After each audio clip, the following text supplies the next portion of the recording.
महाराष्ट्रासाठी ही चिंतेची बाब आहे की महाराष्ट्रामधली मतदानाची टक्केवारी दुपारी 1 वाजेपर्यंत खूपच कमी आहे. अजूनही 3 तास बाकी आहेत. मतदानाची टक्केवारी वाढू शकते. मात्र दुपारनंतरचा मतदानाचा कल नेमका कसा असतो, किती मतदार घराबाहेर पडतात यावरच ही टक्केवारी अवलंबून असेल. याच सगळ्या संदर्भात आणखीन माहिती जाणून घेण्यासाठी बोलण्यासाठी गेस्टचं पॅनल आपल्या सोबत असणार आहे. रविकिरण देशमुख राजकीय विश्लेषक आता माझ्यासोबत जोडले गेलेले आहेत. सुरुवातीला रविकिरण सरांकडेच जाते. सर, खूप खूप स्वागत चर्चेमध्ये.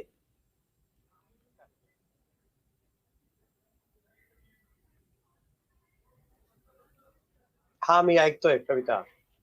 मतदानाची टक्केवारी सगळ्यांसाठीच काहीसा चिंतेचा बाब. आपण या अगोदर झालेल्या चर्चांमध्ये सुद्धा म्हटलं होतं की मतदान किती टक्के होईल यावर बरंच काही अवलंबून असेल. दुपारी 1 वाजेपर्यंतची आकडेवारी जी हाती आली ती फारशी उत्साहवर्धक नाहीये. हा कविता, बरोबर आहे. मागची जर आपण आकडेवारी पाहिली 2019ची, तर महाराष्ट्रामध्ये 60% वर मतदान झालं होतं एकूण सरासरी. त्यात काही जिल्ह्यांमध्ये तर अतिशय चांगलं मतदान, म्हणजे गडचिरोली सारख्या जिल्ह्यात 72%, इतर ठिकाणी 69%, 70% अशी मतदानाची आकडेवारी होती. आणि या उलट तुलनेने प्रगत अशा शहरी भागांमध्ये काही ठिकाणी मात्र मतदानाची टक्केवारी कमी होती. तरीही महाराष्ट्रामध्ये मागच्या वेळी खूप उत्साह दिसून आला. पण आता जे दोन फेज महाराष्ट्रामध्ये झाल्या, एक पहिली पूर्व विदर्भामध्ये, नंतरची मराठवाड्याच्या काही भागात आणि विदर्भात, तर त्याच्यामध्ये मात्र फारसा उत्साहवर्धक असा ट्रेंड दिसून येत नाही. अगदी मोजक्या ठिकाणी हे मतदान 60%च्या वर आहे, 70%च्या जवळपास जाणार आहे, पण 70%च्या पुढे जाईल का नाही शंका आहे. तर असं वाटलं होतं की आज तिसऱ्या फेरीमध्ये मतदानाची टक्केवारी वाढेल, लोकांमध्ये उत्साह येईल. हे कारण माध्यमांच्या द्वारे, चर्चेच्या द्वारे असं सारखं म्हटलं जात होतं की मतदानाची टक्केवारी फार कमी होती आणि बरोबर, म्हणजे चांगली गोष्ट नाही आहे. लोकांचा सहभाग असला पाहिजे निवडणूक प्रक्रियेत, बरोबर. आणि प्रशासन सुद्धा तसे प्रयत्न करत होतं. आज जर समजा ही टक्केवारी पुन्हा कमी आढळून आली तर मात्र चिंतेची बाब आहे. याचा विचार केवळ प्रशासनाला करून चालणार नाही, याचा विचार सर्वच राजकीय पक्षांना करावा लागेल. लोकांमध्ये उत्साह नाहीये का, आणि नसेल तर तो का नाहीये. यस, त्याकडे आपल्याला गांभीर्याने लक्ष द्यावं लागेल की लोकांमध्ये असं काय नेमकं वातावरण आहे, की काय उपयोग आहे का मतदान करून. कारण काही लोक नाकाम उरडतात, काही लोक मात्र उत्साही असतात. आणि सगळ्यात महत्वाचं म्हणजे प्रामुख्यानं मोठ्या प्रमाणावर ग्रामीण भाग, आत्ताच्या ज्या 11 लोकसभा मतदारसंघ आहेत त्यामध्ये खूप मोठ्या प्रमाणावर ग्रामीण भाग आहे. साखर पट्टा जो महाराष्ट्रातला सगळ्यात महत्वाचा शेतकऱ्यांचा प्रभाव असलेला पट्टा मानला जातो, तो या 11 लोकसभा मतदारसंघामध्ये आहे. तरीही इथे मतदानाची टक्केवारी खूप कमी होते. ही अत्यंत चिंतेची बाब आहे. कारण मुंबईमध्ये किंवा जो शहरी भाग आहे त्यामध्ये मतदान कमी होतं हे दरवर्षी माहित आहे, पण तो टप्पा अजून यायचा आहे आणि त्या अगोदरचीच ही परिस्थिती. राजकीय नेत्यांना याबाबत काय वाटतं, राजकीय विश्लेषकांना याबाबत काय वाटतंय जाणून घेताना आनंद दुबे शिवसेना ठाकरे गटाचे नेते आपल्या सोबत आहेत, भाजपचे प्रमोद राठोड आपल्या सोबत आहेत, राष्ट्रवादी काँग्रेस शरद पवार गटाचे बहिश तपासे आहेत, अशोक करंबळेकर राजकीय विश्लेषक सुद्धा या चर्चेमध्ये आहेत. राजकीय नेत्यांना, राजकीय पक्षांना काय वाटतं या घटत्या टक्केवारीबाबत हेही जाणून घेऊयात. आनंद दुबेजी, तुम्हाला काय वाटतं, काय नेमकं कारण आहे की महाराष्ट्रातल्या मतदारांचा मतदानाकडे पाठ फिरवण्याचा कल वाढत चाललाय? कविताजी नमस्ते. नमस्ते. असं आहे की ह्या फक्त महाराष्ट्रासाठी लागू नाही आहे, पूर्ण देशामध्ये टक्केवारी कमी आहे. त्याच्या मूल कारण आहे की ज्या प्रकाराने निवडणूक आयोगाने एक प्रकारची प्रचार प्रसार करायला पाहिजे होता ते कुठेतरी केले नाही. माहित नाही आम्हाला त्याच्या मागच्या पाठीमागे काय कारण होता, पण आज सोशल मीडियाचा युग आहे, आज टेलिव्हिजनचा युग आहे, रेडिओ, व्हॉट्सअप, फेसबुक, ट्विटर, कुठेही तरी ऍडव्हर्टिजमेंट दिसत नाहीये की तुम्ही आपले जे राजकीय सामाजिक कार्यकर्ते आहेत ते अपील करतात, मीडियाचे लोक पण अपील करतात, पण निवडणूक हे एक मोठी संस्था आहे आणि ज्या प्रकारची एक आम्हाला हे होती की ते आमच्यापर्यंत पोहोचतील, त्या कुठेतरी त्यांच्या कामामध्ये कमी दिसत आहे. हे एक मूल कारण आहे. आणि दुसरा एक महत्वाचं कारण आहे की त्या देशामध्ये उंची वेळी आहे, खूप गरमी आहे पूर्ण देशामध्ये. खास करून उत्तर भारतामध्ये तुम्ही बघा, टेम्परेचर कुठे कुठे 45च्या वर आहे. आपल्या महाराष्ट्रामध्ये विदर्भ, मराठवाडा, पश्चिम महाराष्ट्राला खूप ऊन आणि भीषण गरमी. हे पण एक मूल कारण आहे की हे निवडणूक जर फरवरी किंवा मार्च एप्रिल महिन्यामध्ये जर ठेवला गेला होता तर एक चांगली संधी लोकांना बाहेर निघून आपल्या मताच्या हक्कासाठी ते करणार होते, पण ते काही झालं नाही. ठीक आहे, आम्ही ज्यापर्यंत आता आम्ही 3 वाजत आहे, 3 वाजेपर्यंत जे 30-35% तुम्ही दाखवत आहे, आम्हाला खात्री आहे की संध्याकाळी 6 वाजेपर्यंत हे थोडं वाढेल आणि 50च्या वर जाईल अशी एक इच्छा पण आहे. आणि 60 करीब गेला तर खूप चांगला होईल. अपेक्षा आहे की 60च्या वरती जावं, पण आत्ताची आकडेवारी आहे ती फारशी उत्साहवर्धक नाहीये. मग प्रमोद राठोड भाजपचे नेते आपल्यासोबत आहेत. प्रमोद राठोडजी, आता दुबेंनी जे सांगितलं त्याच्यानुसार त्यांचा प्रामुख्यानं रोख होता तो निवडणूक आयोगाकडे होता, की निवडणूक आयोगानं फारसे कष्ट घेतलेले नाहीयेत मतदारांपर्यंत पोहोचण्याचे, त्यामुळे मतदारांमध्ये उत्साहच निर्माण झाला नाही आणि मग टेम्परेचर आणि इतर गोष्टी आहेतच. ही कारणं तुम्हाला पटतात का आणि तुमच्या दृष्टीनं काय नेमकी कारण आहेत की मतदार घराबाहेर पडत नाहीयेत? प्रामुख्याने मला असं वाटतं की याच्यामधला सगळ्यात महत्वाचा जर आपण सध्या ऊन जे आहे ते पूर्ण भरपूर आहे आणि जो काही आतापर्यंत ट्रेंड आलेला आहे त्याच्याप्रमाणे हा एक बाजू दुपारच्या वेळी मतदानाचं प्रमोदजी, मला तुम्हाला थोडंसं थांबवावं लागतंय कारण तुमचा आवाज व्यवस्थित आमच्यापर्यंत पोहोचत नाहीये. आपण टेक्निकल काय कारण आहे ते दुरुस्त करून घेऊयात. मीनवाईल मी महेश टपासेंकडे जाते. महेश टपासेंची प्रश्न तुमच्यासाठी सेम आहे. तुमच्या दृष्टीनं काय कारण आहेत लो वोटर टर्नआउटची? मोदीची गॅरंटी, महाराष्ट्रामध्ये त्या गॅरंटीला स्वीकृती नाही, त्याच्यामुळे मतदारांनी पूर्णपणे मोदीच्या विरोधामध्ये पाठ फिरवलेली आहे. जे मतदार येत आहेत ते मोदीच्या विरोधात मतदान करण्यासाठी येत आहेत. 2014चा आकडा बघा, 2019चा आकडा बघा, ज्या पद्धतीने मोदींनी प्रचार केला, ज्या पद्धतीने त्या काळामध्ये इंडिया आघाडीच्या विरोधामध्ये त्यांनी प्रचार केला, युपीएच्या विरोधामध्ये प्रचार केला आणि आश्वासनं दिली, त्याला बळी पडून फार मोठ्या संख्येने तरुण वर्ग विशेष करून उत्साह येऊन त्यांनी तत्कालीन सरकारच्या विरोधामध्ये मतदान केलं. त्या काळामध्ये असणारी 18-20 वर्षाची मुलं आज 28-30 वर्षाची झालेले, त्यांचा प्रपंच सुरू झालेला आहे आणि त्यांच्या लक्षात आलेलं आहे की 14 आणि 19 या 2 निवडणुकीमध्ये भारतीय जनता पार्टीने आमची दिशाभूल केली. त्या सर्वांनी पाठ फिरवलेली आहे. देश तुम्ही बघा, पश्चिम बंगालमध्ये जवळपास 50%च्या आसपास मतदान आता 1 वाजता पोहोचलेले. त्या तुलनेमध्ये महाराष्ट्रामध्ये 31%च आहे.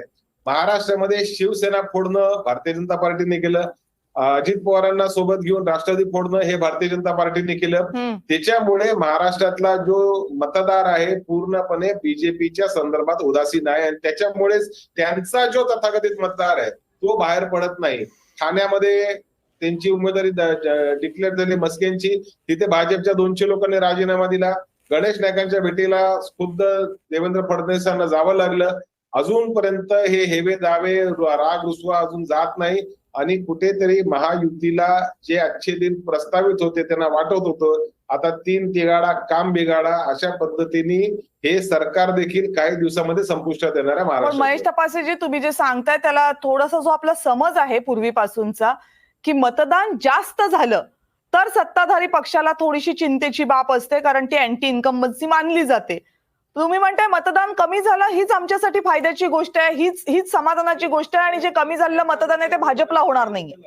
लोकांनी पाठ का फिरवली? एखाद्या सत्तेच्या विरोधामध्ये लोकांना जर विश्वास नसतो तर लोक त्यांना ऐकत नाही, लोक त्यांना पाठ फिरवतात. मी तुम्हाला खात्रीनिशी सांगतो की भाजपचे कोर वोटर देखील ज्या ज्या ठिकाणी शिंदेचे उमेदवार उभे आहेत, ज्या ज्या ठिकाणी अजित पवारांचे उमेदवार उभे आहेत, त्या ठिकाणी भाजपच्या कोर वोटरने देखील पाठ फिरवलेले मतदाराला गेले नाही. तुम्ही माहिती घ्या, आम्हाला जी माहिती आहे तीच माहिती तुम्हाला मी देतो. बरं, आपण बघूयात प्रमोद राठोडांना विचारूया, तीच त्यांची माहिती आहे का आणि तोच त्यांचा समज आहे का? राठोडजी, मला असं वाटतं की याच्यामध्ये प्रामुख्याने 2 मुद्दे अतिशय महत्वाचे आहेत. मी जेव्हा आता थोड्या वेळपूर्वी बोलत होतो की आपण जर मागच्या जर निवडणुका बघितल्या तर तसंही सकाळच्या वेळेस आणि दुपारच्या नंतर, आता सध्या ऊन आहे, भरपूर ऊन आहे, आपण सगळेच अनुभवतोय आणि त्याच्यामुळे हा जो वोटिंग पर्सेंटेज आहे हा थोड्या प्रमाणात आपल्याला कमी जरी दिसत असला तरी 4 वाजेनंतर जर आपण बघितलं तर नक्कीच मी तुम्हाला सांगतो की हे वोटिंग पर्सेंटेज फार मोठ्या प्रमाणात वाढलेलं दिसेल आणि संध्याकाळी जेव्हा सगळे फायनल स्पीकर येतील तेव्हा हा अतिशय चांगला वोटिंग मला असं वाटतं की महाराष्ट्रामध्ये हे नक्की होणार आहे. आणि तसंच आमचे जे रिपोर्ट्स आहेत, आम्ही जी माहिती घेतोय त्याच्यामध्ये सुद्धा आम्हाला त्या सगळ्या गोष्टी लक्षात येत आहेत. आणि दुसरी गोष्ट, हे जे काही मतदान होत आहे, म्हणजे मला असं म्हणायचं की हे जे काही मतदान आतापर्यंत झालंय किंवा त्याच्या पुढे, याच्यामध्ये भाजपला नक्कीच फार मोठा फायदा हा याच्यामध्ये असा आहे की याच्यामध्ये भाजपचा जो मतदार आहे, जो मेन, जो मोदीजींना मानणारा मतदार आहे, जो महायुतीला मानणारा मतदार आहे, जी आणखी मोठी ताकद आमच्यासोबत या ठिकाणी शिवसेनेची असेल, राष्ट्रवादीची असेल, सोबत जी जोडल्या गेलेली आहे, मला असं वाटतं की हा सगळा मतदार तोच मतदार आहे जो की आतापर्यंत ज्यांनी हे वोटिंग केलेलं आहे. आणि पुढच्या काळामध्ये जेव्हा तुम्हाला आता संध्याकाळी जेव्हा फिगर्स येतील तेव्हा मी तुम्हाला सांगतो की हे झालेलं जे वोटिंग आहे याच्यापैकी मॅक्सिमम शेअर जो असेल वोटिंगचा हा भारतीय जनता पार्टीला मानणारा असेल, हा मोदीजींना मानणारा वर्ग आहे. त्यामुळे मला असं वाटतं की असा अनुमान लावणं किंवा अशा पद्धतीने आपण त्याचं काहीतरी हे करणं, अंदाज काढणं हे कुठेतरी अतिशय घाई केल्यासारखं होईल. महेश तपासेजी अगदी थोडक्यात तुमची कमेंट्स, बाकीच्यांची पण मतं जाणून घ्यायची. पार्टीचे माझे मित्र प्रमोद राठोडांना असं विचारायचं आहे, भारतीय जनता पार्टीचा जो जुमला आहे 400 पार, हे त्यांना माहिती आहे पूर्णपणे खोटं आहे. त्यांच्या अंतर्गत सर्वे 180 ते 210 215 दाखवतात. आणि आज त्यांचे पंतप्रधान बोलू लागलेले आहेत की ह्यांची सत्ता आली तर 5 वर्षात 5 पंतप्रधान होतील. अहो, तुम्ही मना कुठेतरी एक्सेप्ट केलेलं आहे की आमची सत्ता येऊ शकते. लॅक ऑफ कॉन्फिडन्स हा भारतीय जनता पार्टीच्या सर्वोच्च नेतृत्वामध्ये. तुमचं झालं असेल तर हा राठोडजी बोला.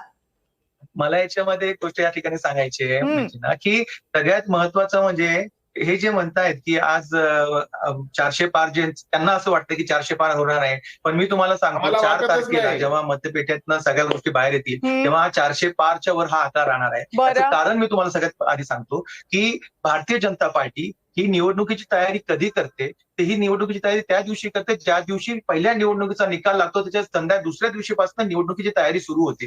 म्हणजे आम्ही निवडणुका आल्यानंतर उगीच महिनाभर आधी काहीतरी धावपळ करायची आणि निवडणुकीची तयारी करायची, अशा याच्यामध्ये भारतीय जनता पार्टी कधीच करत नाही. भारतीय जनता पार्टी पूर्ण 5 वर्ष निवडणुकीची तयारी करते. आणि आज तुम्हाला सांगतो, भारतामध्ये जर तुम्ही संघटन बघितलं तर बूथच्या माध्यमातून प्रत्येक शेवटच्या याच्यापर्यंत भारतीय जनता पार्टीचं फार मोठ्या प्रमाणात संघटन आहे. आणि त्याचंच उत्तर तुम्हाला सांगतो की हे जे वोटिंग पर्सेंटेज आपल्याला या ठिकाणी दिसतंय, या वोटिंग पर्सेंटेजमध्ये भारतीय जनता पार्टी. महेश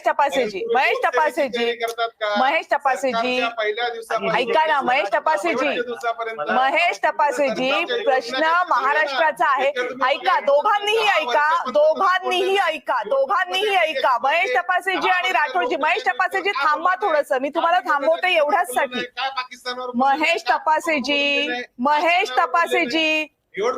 महेश तपासेजी मला म्यूट करायला लावू नका. तुम्हाला फक्त थांबा जरा, मी काय म्हणते तेवढं ऐका. हा प्रश्न राजकीय आरोप प्रत्यारोपांचा नाहीये. हा प्रश्न कोण किती जागा जिंकणार नाहीये. हा प्रश्न त्याही पेक्षा मोठा आहे. ही लोकशाही प्रक्रियेची चिंता आपण व्यक्त करतोय. जर मतदार मतदानाकडे पाठ फिरवणार असेल तर ते भारतीय लोकशाहीसाठी पोषक वातावरण नाहीये. त्याची चर्चा आपण करतोय. भारत पाकिस्तानच्या मॅच बद्दल आपण बोलत नाहीये. त्यामुळे मी तुम्हाला दोघांनाही विनंती करते की आपण यावरच बोलूयात. आता मी जाते करंबेळकर सरांकडे. करंबेळकर सर, जी लोअर टर्नआउट दिसतोय आपल्याला मतदानाचा, तो कोकणात सुद्धा दिसतोय. कोकणातली परिस्थिती तुम्ही आज जी पाहिली आहे आतापर्यंत, त्यावरून तुम्हाला काय वाटतंय? जो इतिहास बघितला आपण कोकणच्या मतदारांचा, कोकणच्या निवडणुकांचा, त्याला अनुसरून.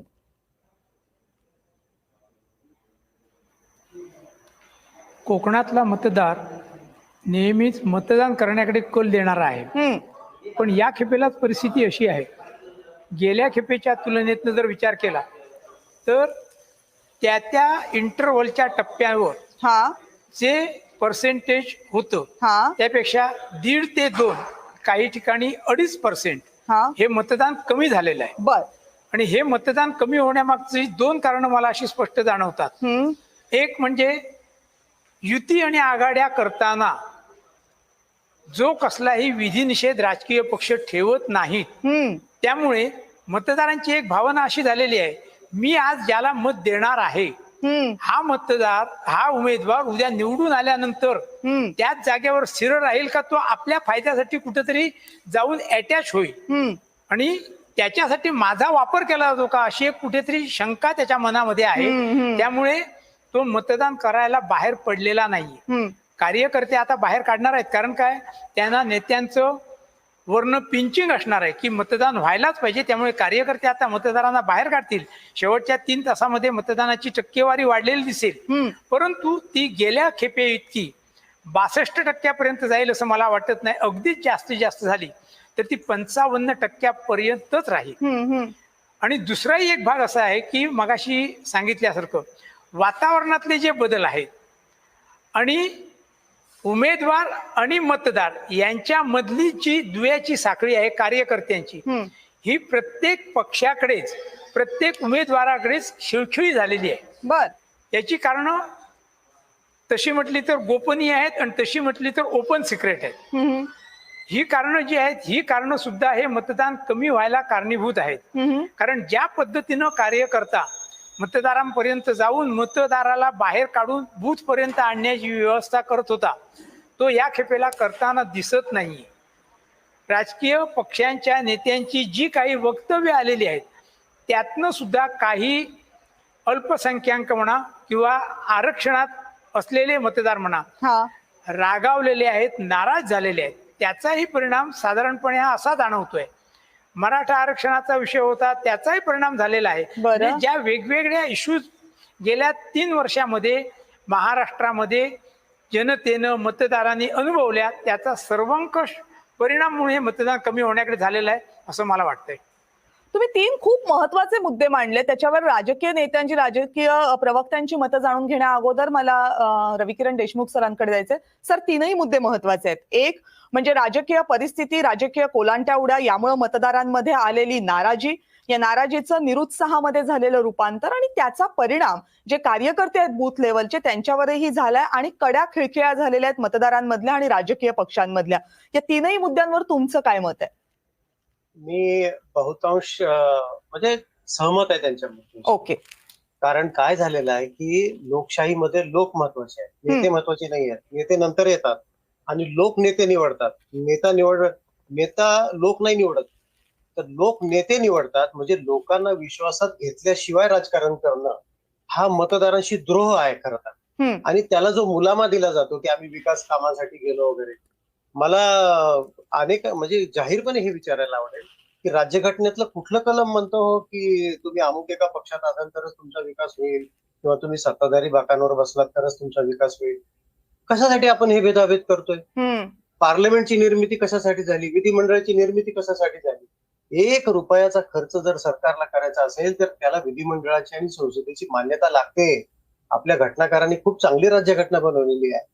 तर उगीच हे सांगणं की मी विकासासाठी गेलो हे असं म्हणणं हे स्वतःच सुद्धा अपयश आहे. हे मान्यच करायला कोणी तयार नाही. असं जर असतं तर या देशामध्ये वर्षानुवर्ष विरोधी बाकावर जे सदस्य बसले, ज्यांना लोकांनी 5-5 वेळा 7-7 वेळा, अहो इंद्रजित गुप्ता लोकसभेमध्ये माझ्या माहितीप्रमाणे 9 वेळा निवडून आले. कधी भाकप सत्तेत होता बरं सांगा बरं मला? एकदा मध्ये ते गृहमंत्री होते, त्याच्या आधीचा काळ आठवा. नाथ पै कधी त्यांचा पक्ष सत्तेत होता? मधु दंडोदे कधी त्यांचा पक्ष सत्तेत होता? कालानुरूप लोकशाही राबवण्यामध्ये बदल झाले, नेत्यांच्या गरजांमध्ये बदल झालेत आणि त्यांच्या गरजा ह्या लोकांच्या गरजा राहिल्यात का? आणि लोकांच्या गरजा ह्या नेत्यांच्या गरजा आहेत का? याच्यामध्ये फार मोठी दरी पडल्यामुळं लोकांमध्ये सार्वत्रिक एक प्रकारची एक भावना आहे की आम्हाला कोणी आम्हाला गृहीत धरलं जातं, आम्हाला कोणी विचारत नाही आणि वाटेल ती कारणं देऊन वाटेल त्या भूमिका घेतल्या जातात आणि लोक नेत्यांवर प्रेम करतात. हा जो एक समज आहे, कविता 1च मिनिटात संपवतो. लोकांना वाटतं, नेत्यांना वाटतं की लोक आपल्या स्टाईलवर, आपल्या विशिष्ट अशा पेहरावावर, विशिष्ट अशा बोलण्यावर प्रेम करतात. हा एक फार मोठा भ्रम आणि गैरसमज आहे. लोक तुमच्या काम करण्याच्या कामावर आणि कामाच्या पद्धतीवर प्रेम करतात, तुमच्या विचारांवर प्रेम करतात. जर तुम्ही विचारच ठेवणार नाही, जर तुम्ही कामाचा त्यांना रिझल्टच देणार नाही, तर मग त्याला कसं लोक मदत करतील? म्हणून करंबेळकर जे म्हणतात ते मला पटलं की कुठेतरी एक फार मोठी दरी तयार होती, ज्यामध्ये लोकांना असं वाटायला लागलंय एका टप्प्यावर की काय उपयोग आहे हो, काय उपयोग आहे? आपल्याला विचारून थोडंच राजकारण होतं. तर ही नाराजी दूर करणं हे राजकीय पक्षांपुढचं आजच्या काळातलं सर्वात मोठं आव्हान असणार आहे. आणि जर ज्याला हे समजेल तो काम करेल, ज्याला वेळ मारून न्यायची असेल तो सरळ काहीतरी प्रतिवाद करून मोकळा होईल, आमका वाईट आहे तमका वाईट आहे म्हणेल. तर मला एवढंच म्हणायचं होतं. दुसरी गोष्ट, प्रशासनाला दोष देऊन चालणार नाही हे माझ्या पहिल्याच मुद्द्यात ते स्पष्ट केलेलं आहे. याची जबाबदारी राजकीय पक्षांना सुद्धा घ्यावी लागेल. आणि शेवटचं वाक्य जोडतो, कार्यकर्ता एक मुद्दा त्यांनी चांगला मांडला. कार्यकर्त्याला उत्साह निर्माण व्हायला, कार्यकर्ता घडवायला सुद्धा स्थानिक पातळीवरच्या निवडणुका ह्या वेळेत झाल्या पाहिजेत. जर ग्रामपंचायत, पंचायत समिती, जिल्हा परिषद, नगरपालिका, महानगरपालिका ह्याच्या निवडणुकांचा कार्यक्रमच घेतला जाणार नसेल आणि स्थानिक नेतृत्वच तयार होऊ दिलं जाणार नाही, तर तो म्हणेल की मी कोणासाठी कोणाचं बरोबर मी कशासाठी करू. कविता, मला हे एवढं सांगा. हा पण शेवटचा मुद्दा तुमचा खूप महत्वाचा आहे. स्थानिक स्वराज्य संस्थांच्या निवडणुका बराच काळ न होणं हे सुद्धा नाराजीचं, निरुत्साहाचं, कार्यकर्त्यांसाठीचं कारण असू शकतं. महेश तपासेजी, आपण थोडंसं राजकीय पक्षांच्या भूमिकांच्या पलीकडे जाऊन याचा विचार केला तर जे मुद्दे मांडण्यात आलेले आहेत की राजकीय परिस्थितीचा मतदारांवर झालेला परिणाम, राजकीय परिस्थिती, राजकीय भूमिका ज्या बदलल्या गेलेल्या आहेत त्याचा कार्यकर्त्यांवर झालेला परिणाम, ही सुद्धा तुमच्या दृष्टीनं राजकीय पक्ष म्हणून चिंतेची कारणं आहेत? 100% चिंतेची कारण तुम्हाला मी सांगतो. आज महाराष्ट्रातला मतदार भयभीत आहे, तो निरुत्साही आहे. म्हणजे 12 मध्ये 27% मतदान, महाराष्ट्रात एकंदरीत 31% मतदान, हे काय फार चांगले आकडे नाहीत. आणि लोकशाहीच्या मूल्यांना अक्षरशः तिलांजली देणारे आकडे आतापर्यंत दिसत आहेत. परंतु असा मतदाराने असं का वागलं, ह्याच्या मागचा काय आपण विचार करणं, त्याला जबाबदार कोण, आणि त्याच्या माध्यमातून शेवटी जर 40% 45% जर मतदान होणार असेल तर 60-65% लोक ही मतदानाच्या प्रवाहाच्या बाहेर का राहिली? त्यांना सरकारवर विश्वास नाही का? त्यांना विरोधी पक्षावर विश्वास नाही का? नेमकं काय कारण आहे ह्याचं पण चिंतन झालं पाहिजे ना. महाराष्ट्रामध्ये जी संस्कृती गेल्या वर्ष 1.5 वर्षामध्ये रुजली, ज्या पद्धतीने रुजली, बघा, लोकशाहीतनं कोण निवडून आलं तर त्याचा आदर आम्ही राखू.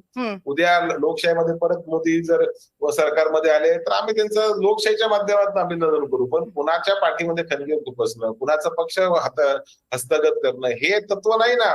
तुम्हाला लढायचं आहे, स्वतंत्र पक्ष काढा, स्वतंत्र विचार ठेवा, स्वतंत्र प्रचार करा. कोणी थांबवलंय? अजिबात कोणी थांबवलं नाही. लोकशाहीने तो अधिकार दिलाय. जेवढी बाबासाहेबांची घटना आमची तेवढीच तुमची आणि सर्व 140 कोटी भारतीयांची आहे. परंतु एखाद्या वयस्कर व्यक्तीच्या हातातला पक्ष, त्यांनी स्थापन पक्षाला केलेला पक्ष काढून घ्यायचा, त्याचं चिन्ह काढून घ्यायचं, बाळासाहेबांचे निर्माण केलेला पक्ष काढून घ्यायचा, आम्हीच मूळ शिवसेना असं म्हणायचं, ही संस्कृती महाराष्ट्राला पटलेली नाही. महाराष्ट्रामध्ये हे विचार रुजलेले नाही. आणि मला अजूनही वाटतं की ह्या सर्व कारणामुळे महाराष्ट्रातल्या मतदारांनी एकंदरीत पाठ फिरवल्याचं दृश्य दिसतंय. सरकारबद्दल असलेली उदासीनता, आणि यंदा कुठल्याही मूळ थापांना बळी पडायचं नाही, हा कदाचित विचार मतदारांच्या मनात असू शकतो. हो, बर. भाजपचे प्रवक्ते आपल्या सोबत आहेत. प्रबोध राठोडजी, पुन्हा एकदा, तुमच्यावर काही आरोप नाहीत किंवा तुमच्या पक्षावर काही आरोप करत नाही, कुणीही करत नाहीये, महेश तपासेंनी पण केलेले नाहीयेत. पण प्रश्न हा आहे, आणि महाराष्ट्रातला एक मोठा पक्ष म्हणून हा प्रश्न तुमच्यासाठी आणखीन महत्वाचा आहे. अशा प्रकारे जर मतदार नाराजी व्यक्त करणार असतील तर ती कितीही मोठा पक्ष असला तरी ती परवडणारी आहे का? आणि जर हे बदलायचं असेल तर राजकीय पक्ष म्हणून काय भूमिका घ्यायला हव्यात? कविताजी, याच्यामध्ये 2 गोष्टी आपल्याला नमूद करू इच्छितो. की सगळ्यात महत्वाचं म्हणजे आता रविकिरणजींनी जी एक गोष्ट सांगितली की आताचा जो मतदार आहे त्यांना काम करण्याची पद्धत आवडते, विकासाचे ज्या पद्धतीने विकास केला जातो ती पद्धत लोकांना आता आवडते. आणि मला असं वाटतं की हे नक्कीच मोदीजींची जी स्टाईल आहे काम करण्याची, जी त्यांची राठोडजी, मग मला असं वाटतं की तुम्ही मला वाटतं की तुम्ही ऐकण्यामध्ये थोडीशी गडबड केलेली आहे. ते तसं म्हणाले नव्हते. त्यांचं असं म्हणणं होतं की विकासासाठी आम्ही पक्ष बदलले असं जे एक्सप्लेनेशन दिलं जातं, असं जे समर्थन दिलं जातं ते खरं नाहीये, ते लोकशाहीला आणि घटनेला धरून नाही, असा त्यांचा मुद्दा होता. मी तेच सांगतोय. माझं सांगण्याचा उद्देश आहे की हे जे तुम्ही म्हणताय की सध्याची जी मतदानाची पर्सेंटेज जे आहे हे राजकीय याच्यासाठी, मला त्याच्यात हे सांगायचं की हे जे वोटिंग होतंय, हे जे मतदान होतंय, हे पूर्णतः भारतीय जनता पार्टीला आणि मोदीजींच्या फेवरमध्ये असणारा वोटर आहे, तो फक्त मतदान करतोय. आणि हे जो काही निरुत्साह आपण म्हणतोय, मागच्या काळामध्ये जर तुम्ही महाराष्ट्रातलं राजकारण बघितलं असेल, शरद पवार गटाचं असेल, उद्धव ठाकरे गटांचं असेल, यांच्याकडनं ज्या लोकांना अपेक्षा होत्या आणि त्यांनी ज्या पद्धतीने मागच्या काही वर्षांमध्ये जे काही राजकारण केलंय, तर मला असं वाटतं की हा जो निरुत्साह असलेला जो गट आहे हा पूर्णतः राष्ट्रवादी, शरद पवार गट आणि उद्धव ठाकरे गटातली मंडळी जी अतिशय नाराज आहे. तुम्ही आज सुद्धा काँग्रेसचं सुद्धा बघा, ग्राउंडवरती यांचे कार्यकर्ते म्हणजे बूथवरती उभं राहायला सुद्धा यांच्याकडे कार्यकर्ते नाहीये, जेव्हा की भारतीय जनता पार्टीचे आणि महायुतीचे कार्यकर्ते हे मोठ्या प्रमाणावरती ग्राउंडवरती काम करताना तुम्हाला दिसतील. आणि जास्तीत जास्त मतदान भारतीय जनता पार्टीला, महायुतीला कसं होईल याकडे त्यांचा हा ओढ आहे. आणि याशिवाय जो नवमतदार आपण ज्याला म्हणतो, तो सुद्धा नवा मतदार मोठ्या उत्साहामध्ये आता तुम्हाला भारतीय जनता पार्टीला आणि मोदी साहेबांच्या नेतृत्वाला मान्यता देताना आपल्याला दिसतोय. त्यामुळे मी असं म्हणेल की ह्या सगळ्या याच्यामध्ये नक्कीच हे जे झालेलं जे मतदान आहे याचं जरी वोटिंग पर्सेंटेज कमी असलं तरी याच्यामध्ये जास्तीचं जे प्रमाण आहे ते भारतीय जनता पार्टी आणि महायुतीला होणारं मतदानच असेल, हे 100% तुम्हाला पर्सेंटेज हे जे तुम्ही म्हणताय, हा जो तुमचा राठोडजी हा जो तुमचा मुद्दा आहे ना, त्याचं उत्तर आपल्याला खरं तर 4 जूनला सगळ्यांना मिळणार आहे. प्रश्न आपण जो आता उपस्थित केलेला नाही, 4 जूनला सगळ्यांना मिळेल. प्रश्न आता आपण प्रयत्न हा करतोय की पार्टीच्या पुढे जाऊन आपण प्रक्रिया म्हणून विचार करू शकतो का, ही चिंतेची बाब नाहीये का, आणि जर कमी मतदान ही चिंतेची बाब असेल तर ते वाढवण्यासाठी राजकीय पक्षांकडनं काय व्हायला पाहिजे, भाजपकडनं काय व्हायला पाहिजे, काय वाटतं तुम्हाला? बाब आहे भारतीय जनता पार्टी आता पुढच्या काळामध्ये तुम्हाला सांगतो की हे जे नाराज मतदार आहेत ते नाराज मतदार हे कोणत्या म्हणजे काँग्रेसपासून जे नाराज मतदार आहेत ते हळूहळू आता भारतीय जनता पार्टीकडे वळायला लागलेले आहेत. नुसते नेतेच नाही तर मतदार सुद्धा मोदीजींचं नेतृत्व मान्य करून विकासाची त्यांनी सगळ्या गोष्टी बघायला सुरुवात केली. आणि येत्या काळामध्ये हा जो नाराज मतदार आहे हा पूर्णतः महायुतीकडे आणि मोदीजींच्या नेतृत्वामध्ये हा वळलेला तुम्हाला दिसेल. कारण झालेला विकास मागच्या 70 वर्षामधला विकास आणि 10 वर्षामधला बदल जो आहे हा नक्कीच याच्यामध्ये आहे. आणि निरुत्साह जो आहे हा या नेत्यांमधला निरुत्साह आहे, कारण त्यांना बोलायला काही राहिलेलं नाहीये. त्यामुळे कार्यकर्ते सुद्धा त्यांचे नाराजच आहेत. त्यामुळे पुढच्या येत्या काळामध्ये हा सगळा वोटिंग पर्सेंटेज जो आहे तो विकासात्मक दृष्टिकोनातून जो काही ज्यांचा असेल त्यांच्यासोबत हा जोडलेला दिसेल. आणि 100% तुम्हाला सांगतो की येत्या 4 जूनला या सगळ्या गोष्टी ह्या सिद्ध होणार आहेत. म्हणजे आता जे यांचं जुमला चाललं होतं तर हा अबकी बार 400 बार हा जुमला नसून हे 100% ही यशाची खात्री आहे. मतदारांनी कौल कुणाला दिला याचं उत्तर तर आपल्या सगळ्यांना 4 जूनला मिळणार आहे. करंबेळकर, तुम्ही जे मुद्दे मांडलेत त्याच्यापासून आपण सुरुवात केली. या पॅनलमध्ये असलेल्या सगळ्यांचीच मतं मी जाणून घ्यायचा प्रयत्न करते. दुबेजी, तुमचं मत जाणून घ्यायचं राहिलंय. तुम्ही मला मगाशी विंडोमध्ये दिसला नाही, त्यामुळे मला माहित नव्हतं की तुम्ही कनेक्ट आहात की नाही. त्यामुळे तुमचंही मत जाणून घ्यायला आवडेल की जी मतदारांची नाराजी आहे ती आपल्याला या कमी मतदानामध्ये दिसते का? कविताजी, असं आहे की आज देशामध्ये आणि राज्यामध्ये भाजपाची सरकार आहे. पूर्ण एक यंत्रणा जी आहे ही भाजपा आणि सरकारच्या हातामध्ये आहे. कुठेतरी भाजपा आणि ऍज अ सरकार म्हणून भाजपा फेल झाली आहे. ज्या प्रकारचे चरित्र देशाच्या समोर भाजपाने दाखवलं आहे ते कोणाला पटला नाही आहे. आम्ही राजनीतीमध्ये, राजनीतिक आणि सामाजिक जीवनामध्ये आहोत, पण भाजपाने हे जे अहंकार दाखवला आहे. दुबेजी, तुम्हाला थोडंसं मला थांबवावं लागतंय. अजित पवार सध्या बोलतायत, मी काही क्षणात तुमच्याकडे येते. आणि याच विषयावर आपण चर्चा करत होतो. आनंद दुबे आपल्याशी बोलत होते. आनंद दुबेजी, वेळ आता संपत आलेली आहे. अगदी थोडक्यात तुमची कमेंट मतदारांच्या निरुत्साहाबाबतची.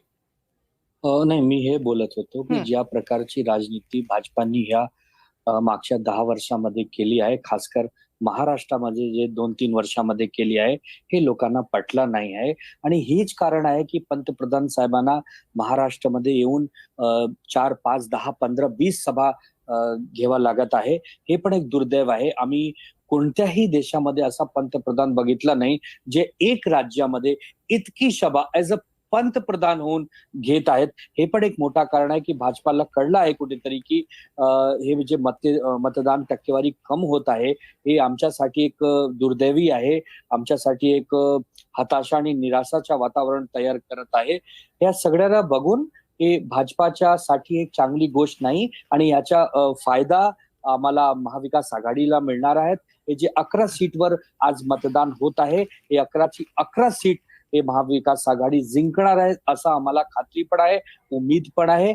आणि कोल्हापूरसाठी एक चांगली बाब आता आपण दाखवली आहे की तिथे टक्केवारीच्या जे मतदान आहे ते 50च्या वर गेलं आहे. आणि आम्ही असं आशा करतोय की 6 वेळीपर्यंत पूर्ण राज्यामध्ये 50च्या वर जर गेला किंवा 60च्या करीब आला तर राज्यासाठी चांगला होईल, देशासाठी चांगला होईल. बर, अगदी छोटीशी कमेंट मला करंबेळकर सर तुमच्याकडनं घ्यायची, कारण तुम्ही या विषयाला वाचा फोडली आणि त्यानंतर ही चर्चा पुढे गेली. अगदी थोडक्यात तुमची कमेंट. मला वाटतं त्यांच्यापर्यंत आपला आवाज पोहोचत नाही. शेवटची कमेंट घेण्यासाठी मी रविकिरण देशमुख सरांकडे जाते. रविकिरण सर.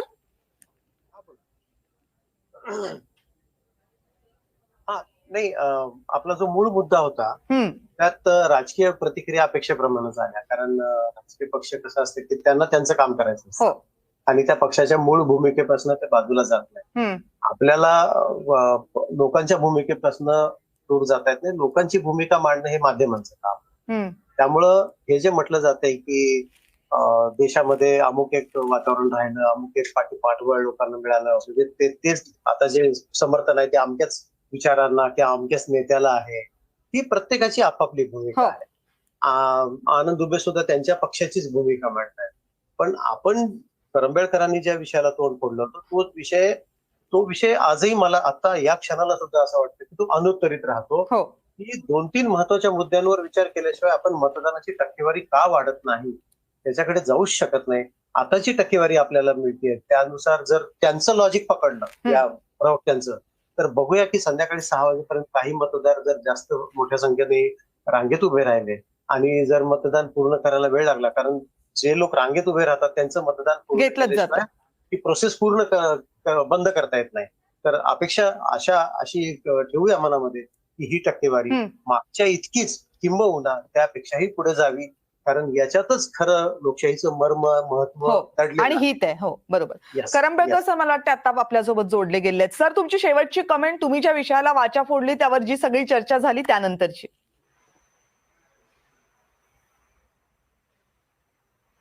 आता आणखी एक मुद्दा त्याच्यामध्ये असा ऍड करावासारखा वाटतोय की जे प्रस्थापित नेते आहेत त्यांच्या सोबत असलेले कार्यकर्ते हे दर निवडणुकीत बदलले जातात. त्यामुळे पूर्वीच्या नेत्यांच्या सोबत कार्यकर्त्यांची फळी जरी कमी असली तर ती सातत्याने एकाच प्रकारची असायची. एक